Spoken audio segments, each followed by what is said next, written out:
happiest Sunday Canberra Church, the Church of Signs and Wonders। आप जहाँ से भी मुझे देख रहे हैं, online, head church, branches all over the world, happiest Sunday आप सबको। मेरा बिलीव है कि आज जब मैं पवित्र आत्मा की प्रेजेंस से आपसे बात कर रहा हूं और उसकी हुजूरी में बैठा हुआ मैं आपसे बात कर रहा हूं, परमेश्वर का वर्ड जो है ये आपको छुड़ाएगा और आपके विश्वास को ये सेम नहीं रहने देगा। राइट नाउ जो फुल वर्ल्ड में चल रहा है, जो पूरी दुनिया में हो रहा है, वो हम देख रहे हैं। जिस तरह से इकोनॉमिक प्रेशर को लोग झेल रहे हैं, इंडिया में आप देख रहे हैं पेट्रोल डीजल की कीमतें, वहाँ तो कुछ नहीं बढ़ी, इंडिया में तो बहुत ही कम बढ़ी हैं। अगर आप बाकी कंट्रीज़ में जा रहे हैं तो जहाँ वो $2 की 4 लीटर आता था, वो $4 का 4 लीटर है। डबल प्राइस हो चुके हैं। लोगों की जेब पर भारी बोझ है, इकोनॉमिक प्रेशर है all over the world, India में भी है किसी लेवल तक। इस सिचुएशन में आप फिर देखो, परमेश्वर के जो लोग हैं उन पर पहले ही जाहिर कर दिया गया था कि फ्यूचर में सडनली कुछ घटनाएं होंगी, करेंसीज वीक होती जाएंगी, सोना चांदी मजबूत होते जाएंगे। सब चीजें पहले से आपको बता दी गई हैं और अभी ये तो एक प्रतिबिंब, एक छोटा सा उसका एक टेस्ट है जो फ्यूचर में आने वाले समय में होने वाला है। क्योंकि फ्यूचर में मैंने आपको बताया है पहले से ही कि वो घटना जिससे पूरी दुनिया का सारा सेटिंग चेंज हो जाएगा, वो एक वॉर ही होगी और वो वॉर बड़ी होगी और परमाणु युद्ध वाली होगी। थिंग्स चेंज हो जाएंगी, आंख झपकते ही, पलक झपकते ही सब बदल जाएगा और मसीही लोग उस समय देखेंगे कि परमेश्वर उनके संग है। जब उस सिचुएशन में लोग पैनिक में होंगे, डिप्रेशन में चले जाएंगे, सुसाइड्स कर लेंगे, लेकिन आप देखेंगे मसीही लोग किस तरह से परमेश्वर उनके इंतजामों को करता है और उनके लिए किस तरह से बेहतर रास्तों को निकालता है। और यही हमारा परमेश्वर है। आमीन। ये समय यूएसए टूर और कनाडा टूर एक ब्लेस्ड टूर था, एक मार्वलस टूर था। व्हाइट हाउस के जो फेथ डिपार्टमेंट है, वहाँ ऑफिशियल डिपार्टमेंट है व्हाइट हाउस में, उनकी जो हेड हैं एक वाइट लेडी हैं, पास्टर हैं, अनॉइंटेड वुमन ऑफ गॉड हैं। जब मैं यहाँ पर यूएसए में आया तो कम से कम 20 मिनट उनसे बातचीत के दौरान बहुत सी चीज़ें, अगर आप इस प्रोग्राम को देखेंगे जो यहाँ पर हुआ था, तो मेरे को ये मौका नहीं मिला कि मैं लोगों के बीच में जा सकूं, क्योंकि लोगों की एंट्री जो थी वो अलग थी। तो जो स्पेशल गेस्ट थे उनकी एंट्री थोड़ा स्टेज के पास से थी, तो हमें सिर्फ टाइम के टाइम ही जाना था वहाँ और जस्ट अपना स्पिरिचुअल काम करके हमको वापस आना था। तो मैं फुल प्रोग्राम वहाँ नहीं था, जस्ट फ्यू मिनट्स हम वहाँ पे थे। लेकिन जितने भी मिनट हम वहाँ पे थे, हमने एक चीज़ को नोटिस किया कि लोग जैसे गलियों, चौराहों, सड़कों पे खड़े होकर 5-5 के, 10-10 के ग्रुप में बैठकर वो प्रार्थना कर रहे थे। क्योंकि लोगों का एंट्री पॉइंट थोड़ा अलग था, तो हमें ये मालूम नहीं था कि कितने लोग बैठे हैं। तो हमारी एंट्री स्टेज के पास से थी, स्पेशल गेस्ट की जस्ट हमने थोड़ा देर प्रार्थना करके, डिक्लेरेशन करके वापस आना था। लेकिन जितने भी रास्तों से हम गुजरे हैं, तो जहाँ वो मेन जगह जहाँ लोग बैठे थे, वो दिखने में कुछ ही हज़ार लग रहे थे, लेकिन उसके आसपास के सारे जितने भी पार्क्स थे, जितने भी ग्रीनरीज थी, भरी हुई थी। चौक जिसे आप बोल देते हो, जिसे आप फुटपाथ्स बोल देते हो, लोग बैठे थे वहाँ पे कोई मैक्सिकन था, कोई अमेरिकन था, कोई एशियन था, कोई फिलिपिनो था, कोई चाइनीज़ था, कोई इंडियन था, कोई पाकिस्तानी था, कोई बांग्लादेशी था, कोई अलग-अलग तरह, कोरियन थे लोग वहाँ पे। हर आदमी वहाँ पर प्रार्थना कर रहा था। और ये बात जब व्हाइट हाउस के फेथ डिपार्टमेंट के हेड से हम कर रहे थे तो ऐसा पहले कभी नहीं देखा गया था। अमेरिका की हिस्ट्री में ऐसा कभी नहीं हुआ कि सरकार की तरफ से एक प्रोग्राम हो और हर जाति, हर धर्म के लोगों में से जिन्होंने परमेश्वर को ग्रहण किया है, वहाँ वो आए और उन्होंने वहाँ पे प्रार्थना की और अजीब रीति के साथ वहाँ पे प्रार्थना की। सुबह जब उन नेशनल जो फेथ एडवाइजरी बोर्ड है उनकी जब कॉफ़ी टाइम था तो मैं वहीं पे था। तो वहाँ पर मुझे कुछ समय बिताने का मौका मिला और वहाँ पर मैंने कुछ लोगों को देखा और वहाँ भी नोटिस किया कि हर तरह के लोग एक्साइटेड थे, फेथ से भरे हुए थे। आप देखकर बड़ा हैरान होंगे अगर आप यहाँ पे होते कि हर तरह का व्यक्ति वहाँ पर एक्साइटेड था अपने फेथ को लेके। अपने फेथ को लेके नहीं तो लोग सेकंड पोजीशन पे होते हैं। दे टॉक अबाउट ह्यूमैनिटी, सब चीज़ों के बारे में बात करते हैं, साइंस के बारे में, एटमॉस्फेयर के बारे में, क्लाइमेट के बारे में। लेकिन ये प्रोग्राम था जहाँ लोग जीसस के बारे में बात कर रहे थे, प्रार्थना कर रहे थे। कोई किसी को जानता नहीं था, कोई उधर खड़ा होकर प्रार्थना कर रहा है, कोई उधर खड़ा होकर प्रार्थना कर रहा है। कैथलिक्स थे, पेंटिकोस्टल्स थे, सब तरह के लोग थे, सब तरह के गेस्ट थे, सब तरह के लोग थे। इतना मार्वलस वो प्रोग्राम था और मैंने नोटिस किया कि खुदा ने बहुत बड़े बड़े कामों को वहाँ पे किया और ये अपने आप का अपने तरह का एक स्पेशल प्रोग्राम था जो पहले कभी ऐसा नहीं देखा गया।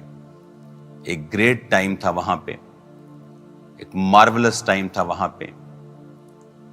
तो वहाँ पे कुछ मिनट्स हमने बिताए, उसके बाद हम वहाँ से वापस आए। उसके बाद क्योंकि कनाडा में मेरा क्रूसेड था और कनाडा क्रूसेड्स पे जब मैं रास्ते में आ रहा था मुझे मालूम नहीं था क्योंकि शेड्यूल काफ़ी टाइट था। प्रोग्राम्स अटेंड करने थे, कुछ लोगों से बात करनी थी, कुछ ऑफिशियल लोगों से बात करनी थी, उनके सरकारी लोगों से बात करनी थी। तो जब मैं कनाडा में आ रहा था तो मेरे को मालूम नहीं था कि कनाडा में कौन कौन से लोग हैं। जैसे आपने देखा कि वहाँ कनाडा जो सेंट्रल गवर्नमेंट है उनकी वहाँ से आई थिंक 2 या 3 शायद मंत्री वहाँ से 3 एमपी, सिटिंग एमपी और जो मंत्री भी हैं, डिपार्टमेंट्स उनके पास हैं, वो आए और उन्होंने अलग अलग सम्मान चिन्हों के साथ, एप्रिसिएशन लेटर्स के साथ सम्मानित किया।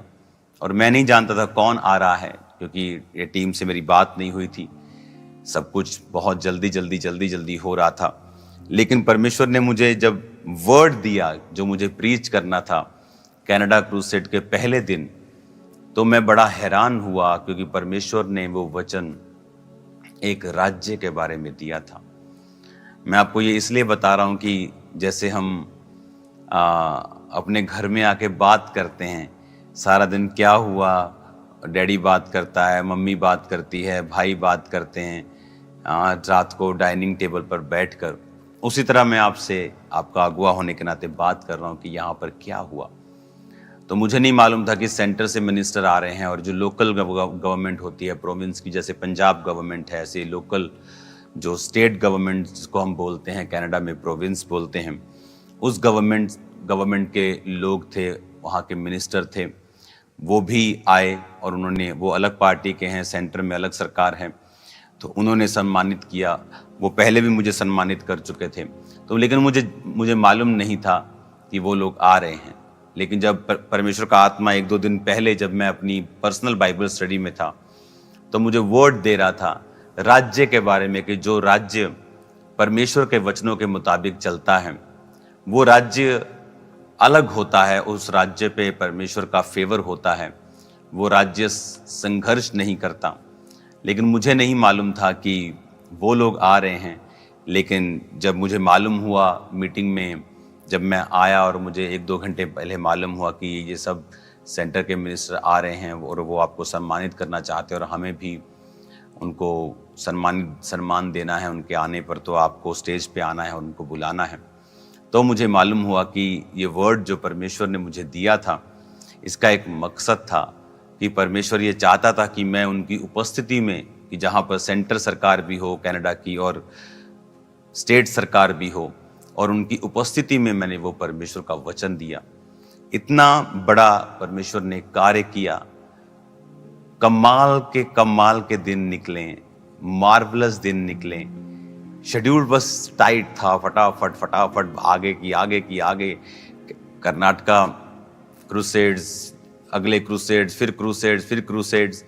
बॉडी तो थक चुकी थी, लेकिन जो काम मैं अपनी आंखों के सामने देख रहा था, मेरे साथ जो टीम थी वो देख रहे थे कि हमने कभी ऐसा अपनी लाइफ में नहीं देखा कि एक नेशनल लेवल का प्रोग्राम हो, जहाँ पर सब डिनोमिनेशंस के लोग हों, जहाँ पे प्रेसिडेंट अपनी पूरी टीम के साथ वो अपने पूरी प्रेजेंस के साथ अपनी वीडियोस को, अपनी प्रेजेंस को वहाँ पे रख रहे हैं। व्हाइट हाउस बिल्कुल पास था जहाँ पे ये प्रोग्राम था, वॉशिंगटन डीसी जो अमेरिका की राजधानी है, वहाँ पे ये प्रोग्राम था। जो क्रिश्चियन व्यक्ति हैं, उन्हें, लोगों को लगता है कि ये इस पार्टी की सपोर्ट करते हैं, ये वाली पार्टी को सपोर्ट करते हैं। क्रिश्चियन व्यक्ति ऐसे नहीं हैं।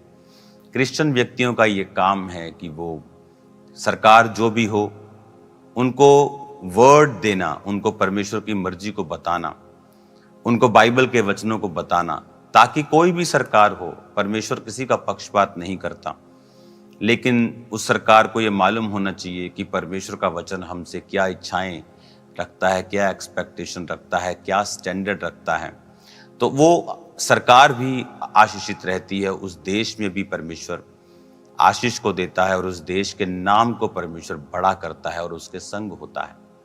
क्रिश्चियन व्यक्ति का मकसद यही होता है। उसका मकसद किसी पार्टी को सपोर्ट करना या इस तरह से देखना, वो मकसद बहुत छोटा है। बड़ा मकसद है कि जो भी व्यक्ति उस कुर्सी पे हो, चाहे वो प्रधानमंत्री की कुर्सी पे हो, चाहे वो प्रेसिडेंट की कुर्सी पे हो, चाहे वो मुख्यमंत्री की कुर्सी पे हो, उन्हें परमेश्वर का वर्ड देना और उनके लिए प्रार्थना करनी। और उस काम को परमेश्वर ने यहाँ पर अच्छी तरह से किया। उस प्रोग्राम को अच्छी तरह से परमेश्वर ने निभाया, सब बढ़िया हुआ। और जो मेरे साथ हम जब जा रहे थे वहाँ पे और फिर वहाँ से प्रोग्राम करके हम वापस आए, तो फिर लंच टाइम हम अपने रूम में थे और वीडियोस सारी चल रही थी। तो ऐसा लग रहा था कि ये एक ड्रीम है एक नेशन के लिए, एक देश के लिए, कि जहाँ पर सरकार खुद उस प्रोग्राम को कर रही है। सब प्रीचर्स को सिर्फ 2-2 मिनट का ही, 3-3 मिनट का ही समय था, क्योंकि हर डिनोमिनेशन के वहाँ पे पास्टर्स थे, पेंटिकॉस्टल्स थे, कैथोलिक्स थे, सब तरह के पास्टर्स थे। तो वो 2-2, 3-3 मिनट अपने देश के लिए प्रार्थना करके एक छोटा सा जस्ट 30 सेकंड का मैसेज दे के 1-2 मिनट बोल के बस वो जाते जा रहे थे। लेकिन बात ये थी कि लोगों की जो स्पिरिट को मैंने देखा वहाँ पे, आम लोगों की स्पिरिट को, वो बहुत ही मार्वलस थी, कमाल थी। हालेलुया। आज उसी वर्ड को मैं कंटिन्यू करूँगा आपके साथ, और आपको मालूम होगा कि परमेश्वर किस तरह से कार्य कर रहे हैं, किस तरह से वो सोचते हैं। जब हम यशाया की पुस्तक 32 उसकी 1 आयत को पढ़ते हैं, तो उसमें लिखा है, देखो एक राजा धर्म से राज्य करेगा और राजकुमार न्याय से हुकूमत करेंगे, और हर एक मानो आंधी से छिपने का स्थान और बौछार से आड़ होगा, या निर्जल देश में जल के झरने व तृप्त भूमि में बड़ी चट्टान की छाया। उस समय देखने वालों की आंखें धुंधली ना होंगी और सुनने वालों के कान लगे रहेंगे। उतावलों के मन ज्ञान की बातें समझेंगे और तुतलाने वालों की जीभ फुर्ती से साफ साफ बोलेगी। मूढ़ फिर उदार न कहलाएगा और न कंजूसी दानी कहा जाएगा। हालेलुया। आज इस वर्ड को जब हम पढ़ रहे हैं, उसमें लिखा कि जब एक राजा धर्म से राज्य करेगा और राजकुमार न्याय से हुकूमत करेंगे, तो कहता तब देखने वालों की आंखें धुंधली नहीं होंगी, सुनने वालों के कान लगे रहेंगे, उतावले के मन ज्ञान की बातें समझेंगे। यानी सब कुछ क्लियर होगा, सब कुछ क्लैरिटी में होगा, कुछ भी कंफ्यूजन्स नहीं होगी। आज जब आप लाइफ में लोगों की जिंदगियों में देखते हैं, सब तरफ कंफ्यूजन्स हैं। उनको मालूम नहीं उनकी लाइफ में उनको क्या करना है, कैसे करना है। वो फाइनेंशियल लाइफ में, मैरिड लाइफ में, फैमिली लाइफ में, सेहत में, अपनी हर तरह की जिंदगी में वो कंफ्यूज हैं। लेकिन लिखा जब एक राजा धर्म से राज्य करेगा और राजकुमार न्याय से हुकूमत करेंगे। अभी राज्य क्राइस्ट का है, और जब हम परमेश्वर के राज्य के नीचे आते हैं तो लिखा कोई भी कंफ्यूजन नहीं होगी। मूढ़ उदार नहीं कहलाएगा, ना कंजूस दानी कहलाएगा। अगर आप देखें इंटरनेट के ऊपर आज जो बुरे लोग हैं, जो अपने आप को, जो रॉन्ग लोग हैं, जो बोलने में गलत हैं, जो लोग साफ बोलते हैं कि वो मॉरली फेल हो चुके हैं, लेकिन फिर भी लोग उनको फॉलो करते हैं इंटरनेट के ऊपर, क्योंकि उनको वो अपने आइडल लगने लगे हैं। क्यों? क्योंकि लोग नहीं जानते कि एक्चुअल में कौन हमारा हीरो है। जैसे कोविड से थे सुपरमैन, लेकिन कोविड के बाद दुनिया की आंखें खुली हैं। वो इल्यूजन में जो जी रहे थे, उनको समझ आया कि परमेश्वर के अलावा और कोई हीरो नहीं है। इस समय कोई बचाने नहीं आ रहा, ये पिक्चर्स में ही बचाने आते हैं, सिर्फ ये मूवी में ही बचाते हैं, लेकिन रियल में नहीं बचाते। रियल में वो भी इंटरनेट पे आके यही कहते हैं, घर में रहिए, सुरक्षित रहिए, वैक्सीन लगाते रहिए। तो उन्हें समझ आया कि परमेश्वर ही हमारा हीरो है, वो ही हमें सेव करता है। हालेलुया। तो उसने कहा जब हम एक ऐसे किंगडम के नीचे होंगे, जब हम यीशु मसीह को अपना उद्धारकर्ता ग्रहण करेंगे, फिर कहता तुम्हारी लाइफ में कंफ्यूजन्स नहीं होंगी। तुम मूड को उद्धार नहीं कहोगे, उदार नहीं कहोगे, अच्छा नहीं कहोगे, कंजूस को दानी नहीं कहोगे। यानी तुम्हारी आंखों के सामने सब कुछ क्लियर होगा। हालेलुया। जब हम स्टेज की ओर जा रहे थे अमेरिका में प्रोग्राम, तो जो मेरे साथ परमेश्वर के दास थे अपोस्टल माल्डोनाल्डो, जब मैं उनके साथ जा रहा था स्टेज की ओर, तो हम सब बात कर रहे थे कि ऐसा हमने पहले कभी नहीं देखा। तो जस्ट हमने स्टेज की ओर से एंट्री ली, हमने 2-3 मिनट वहां पे उन्होंने प्रीच किया, प्रेयर किया। वापिस जब हम रूम में खाना खा रहे थे, तो प्रेसिडेंट की उस मैसेज को हम सुन रहे थे, तो ऐसा लग रहा था कि जैसे कोई सपना हो, क्योंकि वो माहौल जो मैंने यहां देखा है वो बहुत ही मार्वलस था। कहते ना, जो प्रकाशित वाक्य में कि हर एक जाति, एक बड़ी भीड़, हर एक जाति में से, हर एक धर्म के व्यक्तियों में से जो परमेश्वर के मेमने के सामने है, वो वाला फील यहां पे एक छोटे लेवल का आ रहा था, जहां पे हर एक जाति प्रार्थना में है और सब ये बात कह रहे थे कि हमने पहले ऐसा नहीं देखा है जो हो रहा है। हालेलुया। सब तरह के पास्टर्स अपना अपना मैसेज दे रहे थे।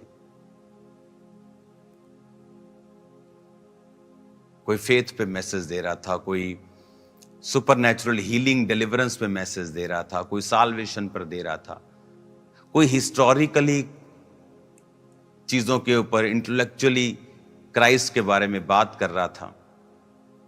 तो मालूम हो रहा था कि हाँ, ये एक पेंटिकॉस्टल मूवमेंट का ही प्रोग्राम नहीं है, क्योंकि फेथ हाउस के जो हेड हैं पास्टर पॉला वाइट, वो पेंटिकॉस्टल जैसे हमारे जैसे मिनिस्ट्रीज होती हैं उनकी, वो उस तरह की मिनिस्ट्री, एक रियल मिनिस्ट्री को चलाती हैं, लेकिन वो व्हाइट हाउस में फेथ डिपार्टमेंट की हेड भी है।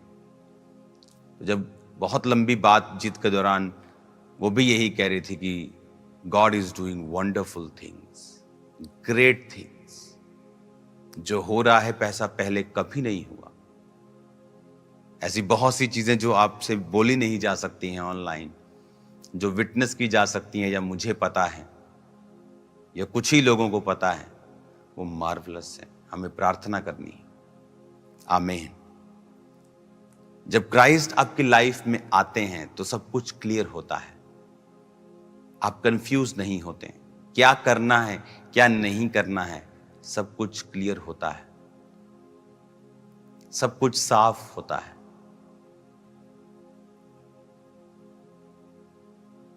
क्या हमें करना है और क्या नहीं करना है, सब कुछ क्लियर होता है। जो परमेश्वर का आत्मा वचन में कह रहा है कि एक राजा धर्म से राज्य करेगा और राजकुमार न्याय से हुकूमत करेंगे, और हर एक आंधी से छिपने का स्थान बौछार से आड़ होगा, निर्जल देश में जल के झरने और तृप्त भूमि में बड़ी चट्टान की छाया। उस समय देखने वालों की आंखें धुंधली ना होंगी। हालेलुया। कि हर एक बौछार से आड़ होगा। जैसे बारिश पड़ती है तो पेड़ के नीचे लोग खड़े हो जाते हैं। उसने कहा तुम एक पेड़ की तरह होगे कि जब लोगों की लाइफ में मुसीबत आएगी वो तुम्हें कॉल करेंगे कि ये आदमी चर्च जाता है, ये आदमी खामरा चर्च जाता है, इसको मैं फ़ोन करता हूँ, ये बता रहा था मुझे कि मैं ठीक हो सकता हूँ, या वहाँ पे लोग ठीक होते हैं, या वहाँ पे परमेश्वर चमत्कार करता है, वहाँ पे परमेश्वर दुखों को धो देता है, आज़ाद कर देता है। आप मेरी बात समझ रहे कि नहीं?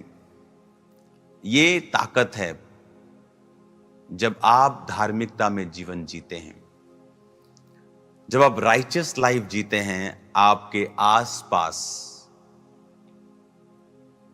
परमेश्वर एक ऑरा क्रिएट कर देते हैं, आपके आसपास एक ग्लोरी क्रिएट कर देते हैं जब आप धार्मिकता में जीवन को जीते हैं, और वो आपकी आईज को ओपन करके रखती हैं। आप कंफ्यूजन में जीवन नहीं जीते, क्योंकि परमेश्वर आपके सामने सब कुछ साफ साफ दिखाता है और आपकी बुद्धि बढ़ जाती है। अगर आप इतिहास की पुस्तक पढ़ें और वहां पर राजाओं को पढ़ें तो आप देखेंगे कि परमेश्वर ने छोटे से छोटे राजाओं के द्वारा बड़े से बड़े देशों को हराया। और जब वो पॉलिटिकली न्यूट्रल होके सब लोगों को खुश करने की इच्छा से परमेश्वर के वचन को नाराज करते थे, तब परमेश्वर उनको घटाता था। कई बार वो डर जाते थे कि अगर इजराइल पर फिलिस्तियों ने हमला किया तो कई बार वो मिस्र के राजा से संधि करना चाहता था। तो इसलिए परमेश्वर का वचन जब अब यशाया 31 पढ़ते हैं तो हाय जो सहायता पाने के लिए मिस्र को जाते हैं और घोड़ों का आसरा करते हैं और रथों पर भरोसा करते हैं, क्योंकि वे बहुत हैं, और सवारों पर क्योंकि वो अति बलवान है, पर इज़राइल के पवित्र की ओर दृष्टि नहीं करते या ना ही यहोवा की खोज करते हैं। परंतु वह भी बुद्धिमान है और वो दुख देगा और वह अपने वचन ना टालेगा, परंतु उठकर कुकर्मियों के घराने और अनर्थकारियों के सहायकों पर भी चढ़ाई करेगा। पॉलिटिकली खुश करने की इच्छा से कई बार इजरायली राजे परमेश्वर के वचन को स्थापित नहीं करते थे। वो सब उन सारे घटनाओं को, सब कर्मों को, कुकर्मों को चालू रखते थे, कि लोग नाराज ना हों, और परमेश्वर उनसे नाराज होता था और उनके राज्य को कम कर देता था। सुलेमान को परमेश्वर ने ब्लेस किया। वो दाऊद को, उसकी टेस्टिमनी को जानता था, अपने बाप की गवाही को समझता था, और परमेश्वर ने, हम जानते हैं, उसको बुद्धि दी और ब्लेस किया और बहुत बढ़ाया। उसने सुदृढ़ किए, दृढ़ किए राज्यों को गढ़ों को बना दिया। लेकिन अपने अंत के समय में सुलेमान पाप में गिरा, क्योंकि उसकी बहुत सी पत्नियां थी और उन पत्नियों ने उसको यहोवा के अलावा दूसरों की पूजा करने के लिए भी भरमाया। और उसने जब ऐसा किया तो परमेश्वर ने कहा, अब जो मैंने वचन तेरे बाप दाऊद को कहा था कि मैं तेरे घराने, तेरे वंश पर हमेशा इस गद्दी को, तेरे वंश को दूंगा, अब मैं उस वचन को पूरा नहीं करूंगा, पर कंप्लीटली मैं उससे छीनूंगा नहीं। पर क्या हुआ उसके बाद, जब सुलेमान के बाद सुलेमान का बेटा जब गद्दी पे बैठा और लोग उसके पास आके कहने लगे कि अब तेरे पिता ने जो बोझ हम पे डाला था उसे थोड़ा हल्का कर, तो जो उसके पिता के, सुलेमान के जो मंत्री थे, उसको सलाह देने वाले लोग थे, उन्होंने कहा उस राजा को कि आप इनसे अच्छी तरह से बात कीजिए, तब ये आपके अधीन रहेंगे। लेकिन जब उसने उनको 3 दिन के बाद बुलाया कि आप दोबारा आओ मेरे पास, मैं आपको बताऊंगा मुझे क्या करना है, लेकिन उसने जो सब सलाह मानी तो उनकी मानी जो उसके अपने संगी साथी थे, जवान लोग थे, और उसने कहा कि मेरी छिंगुलियां पिता से भी मोटी हैं, यानी मैं जितना बोझ मेरे पिता ने डाला था उससे ज्यादा डालूंगा। अगर वो कोड़ों से ताड़ ना देता तो मैं बिच्छुओं से दूंगा। तो इस वजह से इज़राइल का घराना जो था वो सुलेमान के घराने से टूटकर अलग हो गया, और सुलेमान का घराना सिर्फ यहूदा के ऊपर राज्य करने लगा। यानी अगर 12 गोत्र हैं तो समझ लीजिए आपकी 80-90% लोग चले गए और 10% से लोग रह गए वहां पे, जिन पर वो राज्य करने लगा। उसके राज्य को परमेश्वर ने कम कर दिया। रीजन, परमेश्वर ने कहा तू धार्मिकता के द्वारा राज्य करेगा, धार्मिकता के द्वारा ही तू स्थिर रहेगा। और कोई इतनी बड़ी बात नहीं थी, लेकिन जब आप परमेश्वर से वफादार नहीं होते हैं, स्मॉल इंसिडेंट आपकी लाइफ को कम कर देते हैं। कुछ छोटी घटनाएं ही, स्मॉल इंसिडेंट, बड़े नहीं, लेकिन वो ऑल डिजाइंड होते हैं खुदा के द्वारा। आप उसके आगे अगर पढ़ेंगे, आप दूसरा इतिहास की पुस्तक पढ़िए, उसके 9 बाब से सारी पुस्तक सारी पढ़िए, आपको इन राजाओं के बारे में जिक्र आपको मिलेगा कि जब जब ये राजा लोगों को खुश करने के चक्कर से परमेश्वर के वचन को अपने राज्य में स्थापित नहीं करते थे, परमेश्वर नाराज होता था। और परमेश्वर यह चाहता था कि हर वक्त वो परमेश्वर के ऊपर भरोसा रखें। जब राजा यहोशापात के ऊपर चढ़ाई हुई तो उसने लिखा, उपवास का प्रचार करवाया। यह प्रचार नहीं किया कि सबके पास, जिनके पास तलवारें हैं उन्हें ले आओ। कहता उपवास करो, यहोवा को ढूंढो। जब वो लड़ने के लिए जा रहे थे तो लड़ाई की टीम के आगे वर्शिप टीम थी जो वर्शिप कर रही थी। है कि नहीं मूर्खता ही लोगों के हिसाब से।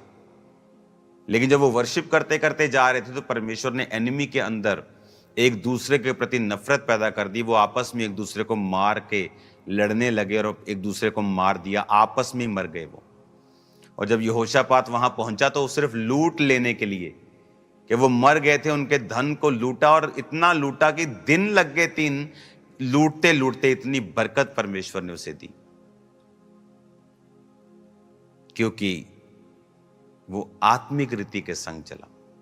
और जब ये राजा मुसीबत में होते थे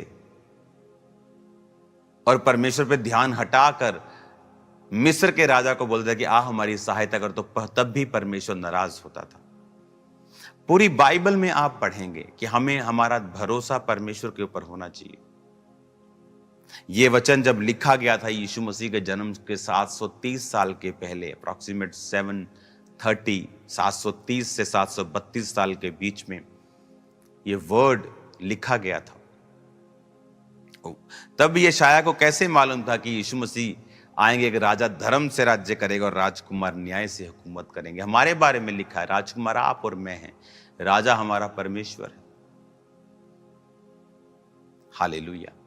आज जब हम धार्मिकता में जीते हैं, बाइबल कहती जब इजरायली राजा धार्मिकता में जीते थे तो उनके प्रति आसपास के लोगों के मन में परमेश्वर उनके प्रति डर को बिठा के रखता था। वो कोई बहुत बड़े बड़े योद्धा नहीं थे। बाइबल कहती वो कमजोरों को चुनता है, तुच्छों को चुनता है। लेकिन सब लोगों के दिलों में डर होता था, और जब वो डर खत्म हो जाता था, क्योंकि ये इजरायली लोग परमेश्वर को पॉलिटिकली साउंड रहने की वजह से, पॉलिटिकली करेक्ट होने की वजह से प्रभु को खुश नहीं कर पाते थे, तो वो लोग इन पर चढ़ाई करके इन पर कब्जा करते थे। और परमेश्वर इन्हें बताता था कि मैं ही हूं जो सबके मनों को कंट्रोल करता हूं, मैं ही हूं जो सब चीजों को कंट्रोल करता हूं। तुम्हें मुझे खुश करना है, लोगों को खुश करने की इच्छा तुमको नहीं रखनी है। हालेलुया। आज आपको ये बातें समझनी है कि परमेश्वर किस तरह से कार्य करता है। वो चाहता है कि हम धार्मिकता में जीवन बिताएं, और फिर वो एक एटमॉस्फेयर क्रिएट करता है आपके घरों में, आपके फाइनेंशियल लाइफ में, आपकी फैमिली लाइफ में, और वो शैतान को रोकता है। वो नुकसान करने वालों के दिलों में बैठ जाता है और वो आपका नुकसान नहीं कर पाते हैं। और जब हम इन राजाओं की और इतिहास की पुस्तकों को पुराने नियम में पढ़ते हैं, हमें क्लियरली समझ आता है कि एवरीथिंग, सब कुछ खुदा के बारे में है, सब कुछ खुदा के साथ जुड़ा हुआ है। एवरीथिंग, सब कुछ। और हमें परमेश्वर के साथ वफादार रहना है, फेथफुल रहना है। और जब हम परमेश्वर के साथ फेथफुल हैं, लाइफ की कंफ्यूजन्स क्लियर हो जाएंगी, रास्ता साफ हो जाएगा, आप आगे बढ़ पाएंगे, सब कुछ साफ होगा, कंजूसदानी नहीं कहलाएगा, मूड उदार नहीं कहलाएगा, आपको सब पता होगा। आज बहुत से इंटरनेट पे आपको पुराने लोग जो मर गए हैं, और वो लोग, बहुत से लोगों के आपको बेकार से बातें मिलती हैं, वो बेकार की बातें करते हैं, और लोगों को वो बातें बड़ी रोशनी की लगती हैं, क्योंकि वो अंधेरे में हैं। वो मूड को उदार कहेंगे, मूड के लिए वाह वाह वाह करेंगे, क्या प्रवचन दिया जी, क्या प्रवचन दिया जी, कि व्यभिचार करो, क्यों रोकते हो मनों को। लोग बोलेंगे वाह वाह क्या बात है जी, क्या वचन दिया जी। आपको मिल जाएंगे इंटरनेट पर। वो लोग अंधेरे में, इसलिए मूड को उदार कहते हैं। देखा, कंजूस दानी नहीं कहलाएगा, लेकिन आपको पता होगा ये सब बेकार है। बाइबल जो कहती है पवित्र बन की तरफ बुलाने वाला पवित्र है, आपको मालूम होगा। इसलिए जब आप धार्मिकता में जीवन जिएंगे और परमेश्वर में जीवन जिएंगे, आपके आसपास के वातावरण को भी परमेश्वर कंट्रोल में रखता है, वो सिस्टम को कंट्रोल में रखता है, वो चीजों को कंट्रोल में रखता है, लोगों के मनों को कंट्रोल में रखता है, फाइनेंस को कंट्रोल में रखता है। आने वाले दिनों में कौन बचेगा? जो परमेश्वर में होगा वही बचेगा। हालेलुया। इस वचन को जो मैंने आपको बताया है, इसे फॉलो करते हुए धार्मिकता में जीवन जिए, मसीह में जीवन जिए। समाज को खुश करने की इच्छा से, रिश्तेदारों की खुश करने की इच्छा से, लोगों को खुश करने की इच्छा से परमेश्वर को नाराज ना करें। आज कोई व्यक्ति आपसे कहता है नहीं नहीं तुम मुझसे शादी कर, मैं तेरे को चर्च जाने से नहीं रोकूंगा। बोलते हैं हाँ हाँ हाँ, उसने कहा है कि वो नहीं रोकेगा, वो क्रिश्चियन नहीं, लेकिन मेरे को नहीं रोकेगा। तुम एक आदमी की बात पे यकीन कर रहे हो। श्रापित है जो मनुष्य पे भरोसा रखे। कल वही आदमी मुकर जाएगा और तुम बोले तुमने कहा था लेकिन अब तुम जाने नहीं दे रहे हो। अब तुम वो मैरिज को खत्म नहीं कर सकते हो, क्योंकि एक बार मैरिज होगी तो डाइवोर्स से परमेश्वर नफरत करता है। लेकिन वो फाइट तुमने खुद ही मोल ली है, वो तुमने खुद ही मोल ली है। हालेलुया।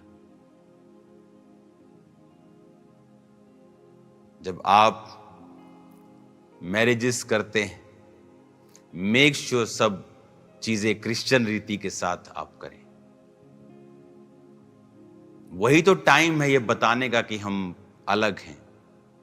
अगर आपकी शादियों में भी वही होना है जो अन्य जातियों की शादियों में होता है, फिर आप बिल्कुल अपने आप को क्रिश्चियन मत कहें, आप क्रिश्चियन नहीं हैं। एक व्यक्ति जब घरों में शादी होती है, पब्लिक उसमें इन्वॉल्व होती है, रिश्तेदार इन्वॉल्व होते हैं, वो एक ऑल्टर की तरह है, एक पुलपिट की तरह है, जहां आप अनाउंस करते हैं कि कौन है आपका अगुआ, आपका परमेश्वर। लेकिन आपको वो सब करना है जो अन्य जाति करते हैं। फिर आप कहते हैं मैं क्रिश्चियन। और दूसरा, जब एक घर में मृत्यु होती है तब मालूम होता है आप कितने मसीही हैं, आप कितने आत्मिक हैं, क्योंकि उसमें भी लोग शामिल होते हैं, रिश्तेदार शामिल होते हैं, समाज शामिल होता है।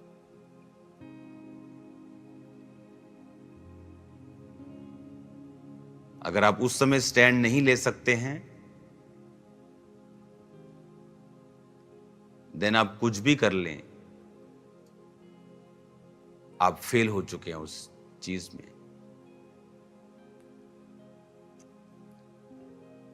उसने कहा तू लोगों के बीच में मेरा इकरार करेगा, मैं तेरा इकरार करूंगा। अमेरिका का प्रोग्राम क्या था? पब्लिकली रीडेडिकेट करना, पब्लिकली आना और रीडेडिकेट करना अपने देश को, खुले में, हजारों लोगों के बीच में, लाइव लाखों लोगों के बीच में, सरकारों के बीच में। हालेलुया।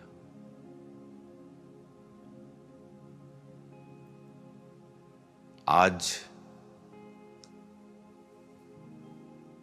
ये मैसेज मेरा बिलीव है आप लोग समझेंगे।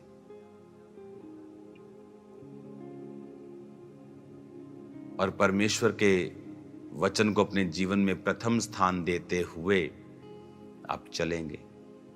उस समय तो आपको थोड़ा डिस्कंफर्ट लगेगा, लेकिन बाद का कंफर्ट उस डिस्कंफर्ट को भुला देगा। अपने हाथों को उठाओ, मेरे साथ एक मन हो जाओ। अगले संडे में आपके बीच में हूं, तो सब ब्रांचेस, सब लोग, head church, Jalandhar church, Kambra church, आप लोग डिलीवरेंस के लिए रेडी रहें। All month June crusades, meetings, बड़ी मीटिंग्स, डिलीवरेंस वीक्स मीटिंग जबरदस्त रीति के साथ परमेश्वर का आत्मा करने वाला है। रेडी रहें। मैं लोगों को बुलाकर प्रार्थना करने वाला हूं इस संडे, आगे बुलाकर अलग अलग तरह के रोगियों को, अलग अलग तरह के आदमियों को, और कुछ चीजों के लिए परमेश्वर ने रिपीट मुझे प्रार्थना करने के लिए बोला है कि मैं फिर से उन लोगों को आगे बुलाऊं। तो रेडी रहें, तैयार रहें, फास्टिंग में रहें, प्रार्थना में रहें। वो बड़े कार्यों को करने के लिए जा रहा है। तो इन डिलीवरेंस वीक्स में सब ब्रांचेस, सब लोग हेड चर्च को अटेंड करें ज्यादा से ज्यादा, ताकि आप लोग आगे आ सकें और मैं आपके लिए प्रार्थना कर सकूं। जिंदगी सेम नहीं होगी यीशु मसीह के सामर्थी नाम में। और याद रखो, जब आप परमेश्वर में राइट रीति के साथ चलेंगे, वो रॉन्ग चीजों को आपकी लाइफ से रिमूव करेगा। ताकि आप ग्रो कर सके नेक्स्ट लेवल के लिए, हायर लेवल के लिए तैयार रहो। हायर लाइफ और हायर लेवल पे जाने के लिए यीशु मसीह के नाम में। आपकी लाइफ सेम नहीं होगी प्रभु यीशु मसीह के नाम में। जिंदगी सेम नहीं होगी प्रभु यीशु मसीह के नाम में। अपनी आंखों को बंद करें, अपने हाथों को उठाएं और सब जन खड़े हो जाएं। हम वर्शिप करेंगे 5 मिनट, उसके बाद मैं आपके लिए प्रार्थना करूंगा। तेरे मार खाने से यीशु मैंने शिफा पाई है।